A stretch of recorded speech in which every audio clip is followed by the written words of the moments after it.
Good afternoon, welcome to my latest video, 4046, and had some technical issues this afternoon, but managed to get my camera working. I've also got to get a new stand, hence the slightly slanted thing, because one of the stand legs is broken, so when I get paid I'll get another one. Today, as promised, I'm going to talk about the Forever War. This is the particular cover I've got, but it has several of these covers. But in this particular series of SF Masterworks, which seems to be the main repository that's got the licenses for all these science fiction novels, this is the one. This one is interesting because, unlike many of the others, the way that they travel faster than light is in like gates called collapses, and sometimes they have to travel across several collapses, taking into addition time dilation, which this is the first one I've ever encountered them talking about time dilation. So it's an alternative history, so that his first gets trained in the 90s, because in the 70s they assumed that we'd be a lot further than we are now, and having just gone to the moon recently, the travel just round the moon just goes to show how far behind we are. At this time they're training there's a draft act, and a lot of money is going into this war. They go into basic training, they're in their 20s. I erroneously said they were older than this, but that's not the case. But due to time dilation, the first engagement they take part in and technically win it is 2 years, but with time dilation added on, it's 20 years. So they return to Earth and everything's moved on in 20 years, and a lot of things have happened. There's one or two little controversial things that I'd rather not say in this video as to what's happened to Earth. The only thing I will say is there was a famine, and the entire world currency has changed. They've also got X amount of pay from their first engagement. It then moves from him being a private to a sergeant when he re-enlists, because things on Earth have changed so much that they're not great after a loss of one of the other main characters in the book. And they basically end up going to a theatre of war, and it doesn't go that well because he loses one of his legs. Now the other main character loses an arm, so they basically go to a planet which is like a hospital planet, and they basically then go on about how they regrow their arms and legs with obviously some enhancements to help these things grow. Now this is science fiction. At the moment we can only grow things like, back in the 90s there was the ear on the mouse, so we can do the basic framework of things, but we can't, there's so much we cannot do still. And it also points out that in this they haven't quite got to the point where they can like grow a brand new heart, so you'll still need a pacemaker, and some of the other organs you'll need to have mechanical equivalents of. I spend roughly about I think it's a year on this world, and then the two characters get split up. The other guy has been, the main character Mandela has been elevated to a major, and then has to go through like into a tank, which trains him at an accelerated rate how to use weapons, how to be an officer, and all that kind of stuff.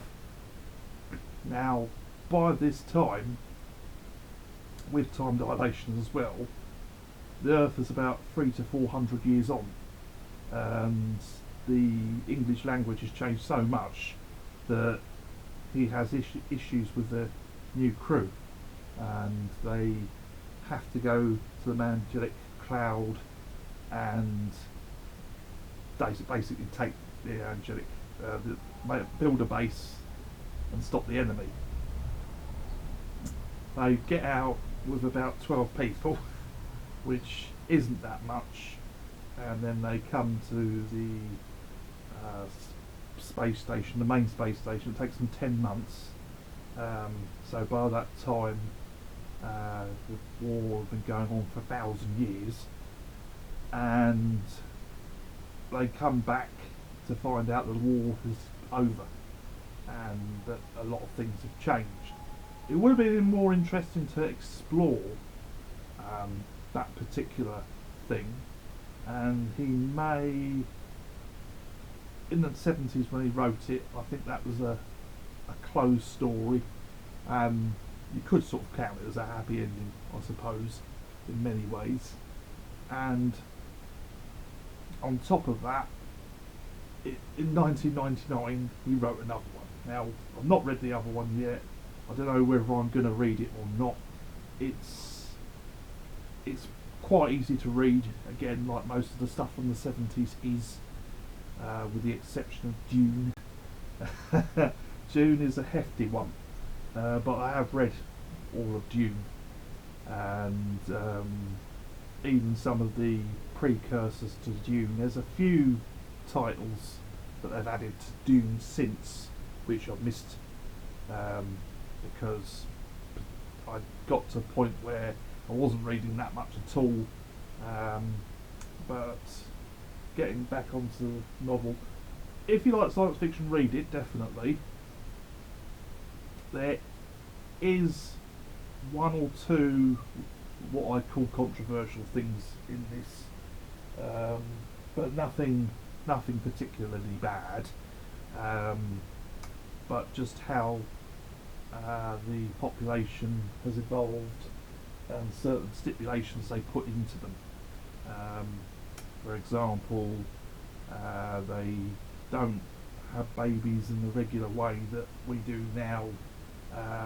They basically grow them in tanks, so like test tube babies, but something called ectogenesis, which if you read science fiction you know all about. I would definitely recommend it because it shows the way things were in the 70s, and the writing style. A lot of things from the 70s are post-apocalyptic. Some event has happened somewhere that's caused a lot of problems, and as I suppose a topper, affects the narrative. The narrative's definitely worth reading. You do get to see the aliens. They are now quite alien, and it would have been a little bit more interesting to see from the aliens' point of view, but again, they were quite alien, so they still had 2 arms and legs like we do, but torso wise very different to us. And if you like science fiction, definitely have a go on this one. I can't recommend the rest of the series because there's 4. I always seem to do them in 4s, just like Winground, which I'd read about a month ago. That's got 3 more attached to it. I might visit those at some point, but at this moment in time I've got quite a backlog, so I want to get through the backlog before I start putting more things, more reviews on other stuff, because I'll tend to buy a book and then read halfway through it and then stop it there, and that's not a good way. You can't review a book that you only half read. So yeah, I definitely recommend Feather War by Joe Handelman,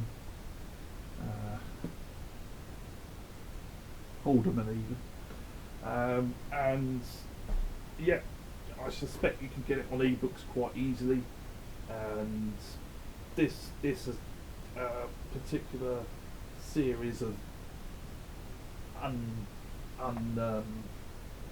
connected books.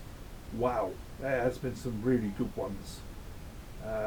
My personal favourite being A Sky Full of Stars, but it's also known as Tiger Tiger. Wow, that's really good. Just the whole idea that somebody through the power of their own mind can do teleportation, which they call jaunting. And if I manage to get hold of another copy of that, I may review it from memory, because that's really good. I would definitely give that a chance. So it's got two names: A Sky Full of Stars and Tiger Tiger. There's also another one that I read, which is The Demolished Man by Alfred Bester. For those of you that know Babylon 5, one of the characters is named after that said character. It is really good. I couldn't. I mean, some of these have been okay, but I think it also depends what type of person you are, whether you like them or don't. But definitely give it a go at some point. They have many things under this SF Masterworks banner, and they are pretty mad. I mean, one of the ones that I part of the way read through, I can't even remember its name at the moment. I'm going to track that down and finish it, because that did connect with me. I can't remember its name. Oh yes, Flowers from Algernon. Oh wow, that hit me. I think it's because of what happened to the character, the main character in the book. As it's told from a first person, it starts off where he is mentally limited, and then they do a treatment to him, and very quickly his intelligence enhances spectacularly, and you can tell within the writing. Anyway, have a great day wherever you are, whenever you are. Please let me know in the comments. I'm still figuring out what program to use. At the moment I'm using CapCut, which is good, but it has its limitations. The good thing about CapCut is it's free. The only bad thing is that all my videos get split up, so when I go to edit them I have to stitch them all together, which is quite easy, but then it just takes a little bit more time. Anyway, I do apologise about how dark it is in this room again. It's a bit overcast outside in so-called sunny Tunbridge Wells, and I will see you in the next one. Thank you for watching. I've got 69 subscribers at the moment. This is video 69. Could you please like, subscribe, and well, subscribe. Anyway, have a great day wherever you are, whenever you are, and this is 4046 out for now. Thank you.